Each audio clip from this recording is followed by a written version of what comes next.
Herzlich willkommen zur dritten Folge unserer Reihe rund um Nähe, Konflikte und das Miteinander in Beziehungen. Heute geht es um das, was viele sich am meisten wünschen und am meisten fürchten zu verlieren, Vertrauen. Und um das, was eine Beziehung wirklich stabil macht, das Gefühl, gemeinsam unterwegs zu sein. Nicht nur nebeneinander her, sondern wirklich als Team. Dabei merken wir schnell, Vertrauen entsteht nicht durch große Reden, sondern durch viele kleine Dinge. Eine ehrliche Antwort, ein gehaltenes Versprechen, ein Blick, der sagt, ich bin bei dir. Auch wenn jeder von uns ein eigenes Leben hat. Wenn es gelingt, sich in einer Beziehung gegenseitig zu entlasten, sich zu ergänzen, sich aufeinander zu verlassen, dann entsteht dieses Wir-Gefühl, das so wohltuend ist. Wir zwei gegen den Sturm oder für den Sonnenuntergang. Aber was, wenn dieses Vertrauen gebrochen wurde? Was, wenn einer aus dem Takt geraten ist und das Boot plötzlich Schlagseite bekommen hat? All das schauen wir uns heute an und natürlich begleiten uns auch wieder Max und Lena auf ihrem ganz eigenen Weg vom Nebeneinander zum Miteinander.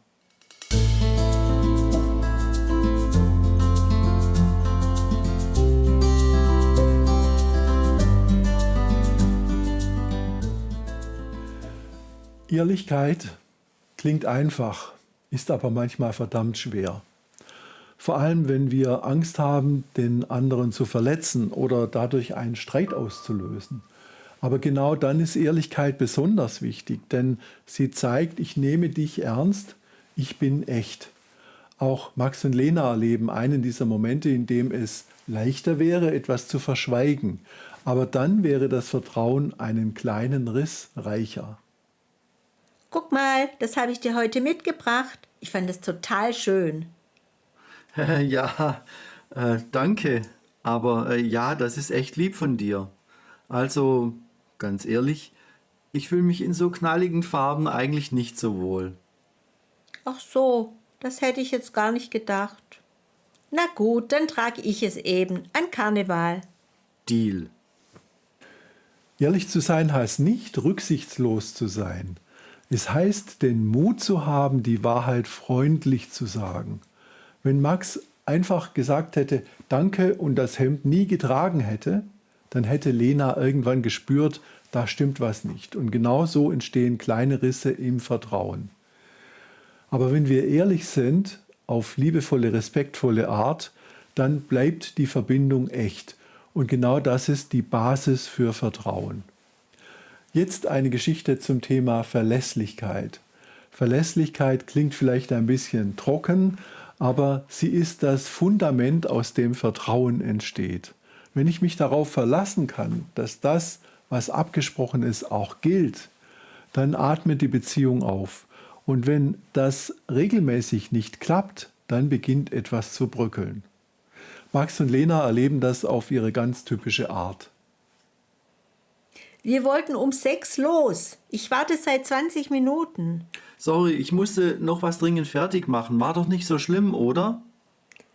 Es geht nicht um die Minuten, es geht darum, dass ich mich auf dich verlassen will. Okay, du hast recht, ich hab's wirklich vermasselt. Verlässlichkeit zeigt sich oft in den kleinen Dingen, aber sie hat eine große Wirkung. Wenn jemand immer wieder zu spät kommt oder Absprachen nicht einhält, dann fühlt sich der andere irgendwie unwichtig. Und wenn man sich nicht aufeinander verlassen kann, wird Vertrauen brüchig. Es geht nicht darum, perfekt zu sein, sondern ehrlich zu sagen, was man schafft. Und dann auch danach zu handeln. Denn Verlässlichkeit ist wie ein stilles Versprechen.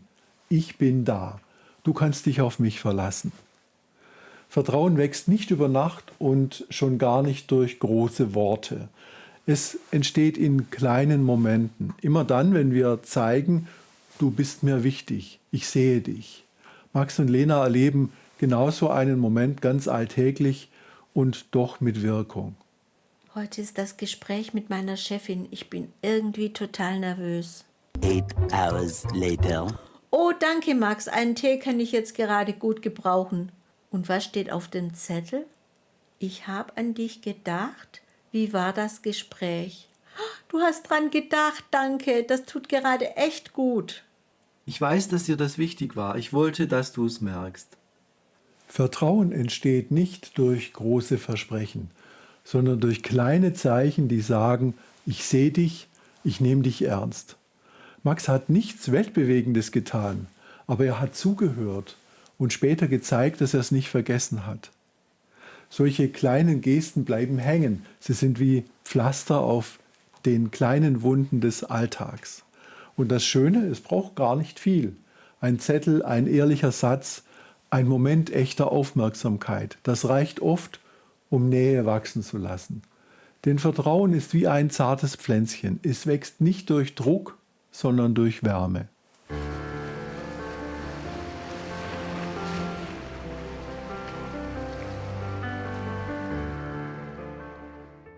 Viele Paare starten mit dem Gefühl, wir gehören zusammen, wir ziehen an einem Strang.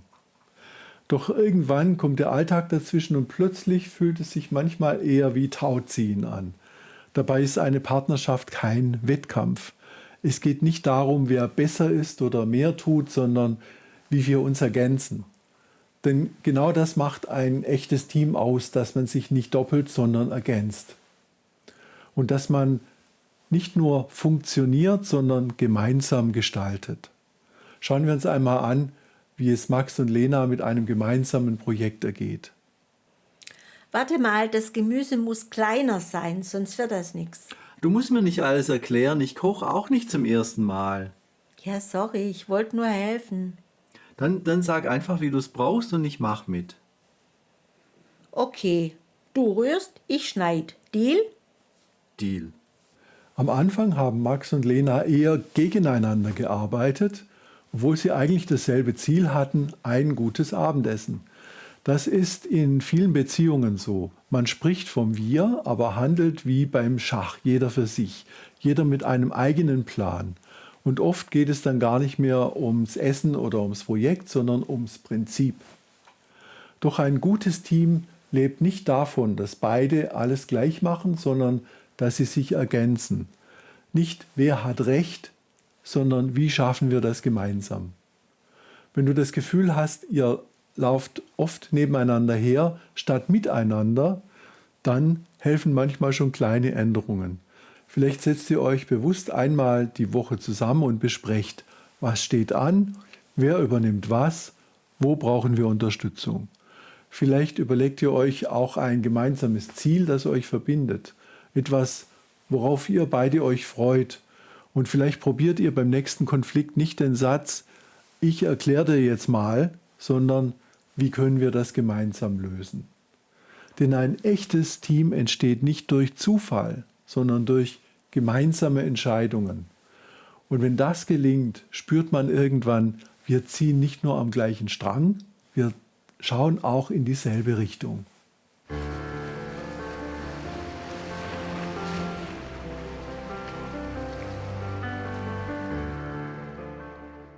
Manchmal ist es gar nicht der große Streit, der eine Beziehung belastet, sondern der ständige Alltagsstress. Zu wenig Schlaf, zu viele To-Dos, keine Zeit für sich selbst. Und irgendwann wird der Partner, den man liebt, zur Projektionsfläche für alles, was gerade zu viel ist. Dann reichen ein paar liegen gelassene Socken auf dem Boden oder ein vergessener Einkauf und es knallt. In solchen Momenten hilft kein Ratgeberspruch, sondern Struktur. Denn Stress lässt sich nicht immer vermeiden, aber man kann ihn gemeinsam besser bewältigen. Eine einfache Möglichkeit sind Routinen, die entlasten. Wenn man zum Beispiel weiß, wer bringt die Kinder ins Bett, wer macht wann den Einkauf oder wer übernimmt an welchem Abend das Kochen, dann spart man sich nicht nur Diskussion, sondern auch Nerven. Und genauso wichtig, Freiräume, um aufzutanken. Jeder für sich, aber auch bewusst als Paar. Nicht erst dann, wenn alles zu spät ist, sondern regelmäßig wie einen Termin, den man nicht absagt. Und was auch hilft, ist dieser innere Perspektivwechsel. Nicht fragen, warum tut sie oder er das nicht, sondern was braucht sie oder er gerade und wie können wir es gemeinsam hinbekommen. Stell dir eine Beziehung wie ein Ruderboot vor. 2 Menschen, ein Ziel, 2 Ruder. Solange beide in dieselbe Richtung ziehen, kommt man gut voran. Aber wenn einer quer rudert oder aufhört zu rudern, dann dreht man sich nur noch im Kreis. Das heißt nicht, dass beide immer gleich stark sein müssen. Manchmal ist einer müde, angeschlagen, braucht Pause, das ist normal. Aber wichtig ist, dass man sich regelmäßig abspricht, wohin wollen wir gerade und rudern wir noch zusammen. Denn genau darin zeigt sich Partnerschaft. Nicht darin, dass alles immer glatt läuft, sondern dass auch bei Gegenwind gemeinsam weitergemacht wird.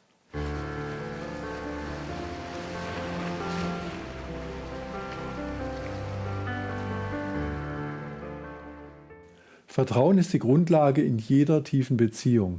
Es entsteht nicht durch große Versprechen, sondern durch kleine Gesten, durch Wiederholungen, durch das Gefühl, ich kann mich auf dich verlassen. Wenn ich weiß, dass der andere ehrlich mit mir ist, dass er hinter meinem Rücken nicht anders redet als mir ins Gesicht, dann entsteht langsam dieses leise, aber kraftvolle Band zwischen 2 Menschen. Vertrauen wächst nicht über Nacht, es braucht Zeit, Erlebnisse, Enttäuschungen, die gut ausgegangen sind und viele kleine Momente, in denen man merkt, ich bin für dich da und du für mich. Aber genau deshalb ist Vertrauen auch so verletzlich. Denn wer vertraut, macht sich auch ein Stück weit angreifbar. Man lässt die Schutzmauern runter, man öffnet das Herz, zeigt sich, wie man wirklich ist, mit Stärken, aber eben auch mit Schwächen. Und wenn genau in diesem offenen Zustand ein Vertrauensbruch passiert, dann tut es besonders weh. Dabei geht es nicht nur um die großen Dinge wie Fremdgehen. Manchmal reicht schon, wenn jemand etwas zusagt und dann immer wieder vergisst. Oder wenn man merkt, du sagst zwar, dass ich dir wichtig bin, aber deine Taten zeigen etwas ganz anderes. Vertrauen bricht nicht immer mit einem lauten Knall. Manchmal zerfällt es langsam, weil es zu oft zu wenig da war. Und auch umgekehrt, Misstrauen kann entstehen, obwohl gar nichts Schlimmes passiert ist. Manchmal bringt jemand aus einer alten Beziehung einen Rucksack voller Zweifel mit. Und der andere versteht nicht, warum er sich ständig beweisen muss.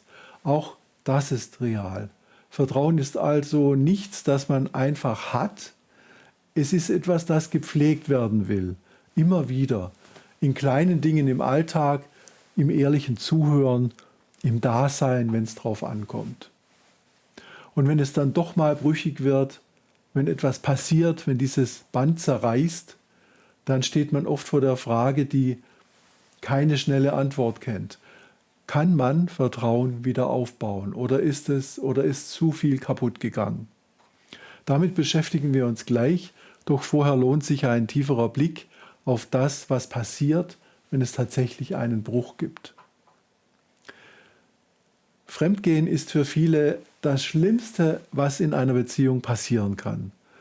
Und das aus gutem Grund. Es ist ein tiefer Einschnitt in das Vertrauen, oft begleitet von Schock, Schmerzen, Wut, völliger Verunsicherung. Plötzlich ist nichts mehr klar. Was war echt, was war nur Fassade, wie konnte das passieren? Wenn es zu einem Seitensprung kommt, ist das nicht automatisch das Ende einer Beziehung, aber es ist immer das Ende einer Illusion.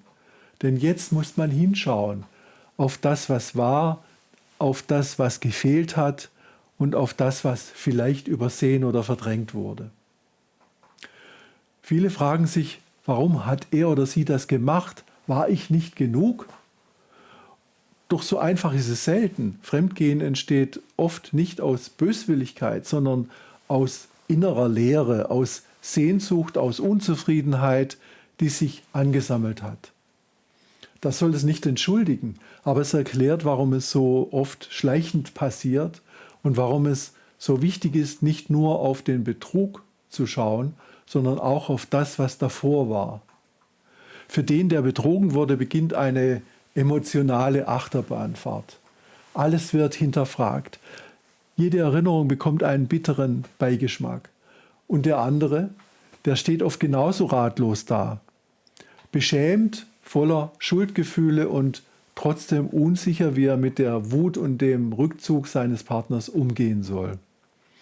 In dieser Phase geht es nicht darum, sofort eine Entscheidung zu treffen, sondern darum, sich Zeit zu geben, Raum zum Atmen und irgendwann, wenn die erste Welle abgeklungen ist, die wichtige Frage zu stellen: Wollen wir das gemeinsam aufarbeiten oder ist hier ein Punkt erreicht, an dem wir ehrlich sagen müssen, es geht nicht mehr? Das Schlimmste ist nicht der Fehler. Das Schlimmste ist, danach zu schweigen, zu verharmlosen oder den Schmerz des anderen klein zu reden. Denn wer verletzt wurde, braucht Klarheit, offene Worte, ehrliche Reue und nicht: stell dich nicht so an. Und wer den Fehler gemacht hat, muss aushalten, dass der andere Zeit braucht. Dass Vertrauen nicht so schnell zurückkommt, nur weil man sagt, ich liebe dich doch. Wenn beide bereit sind, wirklich hinzusehen, ohne Ausreden, ohne Flucht, dann kann auch nach dem schweren Bruch etwas Neues entstehen. Nicht wie vorher, aber vielleicht ehrlicher, aufmerksamer und reifer. Wenn wir verletzt wurden, sei es durch Lügen, ein Vertrauensbruch oder sogar Fremdgehen, dann kommt irgendwann der Moment, an dem wir entscheiden müssen: halte ich an diesem Schmerz fest oder bin ich bereit, ihn loszulassen? Viele denken, verzeihen bedeutet, so zu tun, als wäre gar nichts gewesen. Aber das stimmt nicht. Verzeihen heißt nicht, dass wir vergessen, und es heißt schon gar nicht, dass wir alles schlucken müssen. Verzeihen heißt, ich entscheide mich bewusst, nicht in der Vergangenheit stecken zu bleiben. Ich lasse den Groll los. Nicht, weil der andere es verdient hat, sondern weil ich selbst wieder atmen will. Das geht nur, wenn beide verstanden haben, was passiert ist. Wenn der Schmerz ausgesprochen wurde und wenn er gesehen wird. Also wenn Max zum Beispiel wirklich versteht, was Lena gefühlt hat, nicht nur mit dem Kopf, sondern auch mit dem Herzen, dann entsteht Raum für Heilung. Verzeihen ist ein Prozess. Es kann Wochen dauern oder Monate. Und manchmal bleibt eine Narbe. Aber eine Narbe ist nicht das gleiche wie eine offene Wunde. Eine Narbe tut nicht mehr weh. Sie erinnert nur. Und wenn man sie gemeinsam anschaut, statt sich gegenseitig dafür zu verurteilen, dann kann daraus sogar Nähe entstehen. Was nicht hilft: schweigen, drüberwischen oder sich unter Druck setzen à la jetzt musst du aber mal endlich verzeihen. Was hilft? Ehrlichkeit, Zuhören, Geduld. Und manchmal auch zu sagen, ich bin noch nicht so weit, aber ich will es versuchen. Verzeihen ist keine Schwäche, es ist eine Stärke. Aber es braucht Klarheit. Man kann nur verzeihen, wenn man weiß, was da eigentlich verziehen werden soll. Und wenn man spürt, der andere meint es ernst mit dem Neuanfang. Nicht jede Beziehung ist dafür gemacht, für immer zu halten. Manche Wege führen ein Stück gemeinsam und dann gehen sie auseinander. Das ist traurig, ja, aber es ist nicht zwangsläufig ein Scheitern. Manchmal bleibt man zu lange, weil man sich verpflichtet fühlt oder weil man denkt, vielleicht wird es ja wieder wie früher oder weil man Angst hat vor dem Alleinsein, vor Veränderungen, vor dem, was dann kommt. Aber wenn zwei Menschen sich nur noch reiben, einander nicht mehr gut tun oder nur noch nebeneinander herleben, dann kann der mutigste und liebevollste Schritt sein, loszulassen. Trennung ist kein Zeichen von Schwäche. Sie ist oft sogar ein Akt von Klarheit und Selbstrespekt für beide Seiten. Und sie darf auch im Guten passieren. Wenn Max und Lena irgendwann merken würden, wir bemühen uns, aber wir verletzen uns mehr, als dass wir uns stärken, dann wäre es ein Zeichen von Reife, das zu erkennen. Wichtig ist, sich ehrlich zu fragen, ist noch etwas da, auf das wir gemeinsam bauen können? Oder halten wir etwas aufrecht, das uns beide unglücklich macht? Auch hier hilft keine Schuldzuweisung. Denn oft gibt es nicht den einen Fehler, sondern ein ganzes Netz aus Missverständnissen, Ängsten und alten Mustern. Manchmal passen zwei Menschen einfach nicht mehr zusammen. Nicht, weil einer von beiden schlecht ist, sondern weil sie sich in unterschiedliche Richtungen entwickeln. Und dann darf der Satz Raum bekommen: Ich danke dir für das, was war, und ich lasse dich gehen. Trennung bedeutet eben nicht, dass alles umsonst war. Im Gegenteil, sie kann das Ende eines Kapitels sein und der Anfang eines neuen Lebensabschnitts, in dem beide wieder atmen können. Vielleicht war heute etwas dabei, das du aus deiner eigenen Beziehung kennst. Das kleine Versprechen, das man hält oder vergisst. Der Moment, in dem man sich als Team fühlt oder plötzlich gegeneinander steht. Oder die stille Frage: Können wir uns wirklich vertrauen? Max und Lena haben gezeigt, es geht nicht darum, alles richtig zu machen, sondern darum, sich gegenseitig zu sehen. Verlässlichkeit, Ehrlichkeit, kleine Gesten, das ist der Stoff, aus dem Vertrauen wächst. Und mit dem Vertrauen entsteht ein Wir-Gefühl, das trägt, auch wenn es mal ruckelt. Nächste Woche wird es nicht einfacher, aber umso wichtiger. Da sprechen wir über Nähe, Lust und Frust und darüber, wie man auch in langen Beziehungen wieder zueinander findet. Bis dahin wünsche ich dir eine gute Zeit und vielleicht ja einen kleinen Moment, in dem du dich bzw. ihr euch ganz als wir fühlt.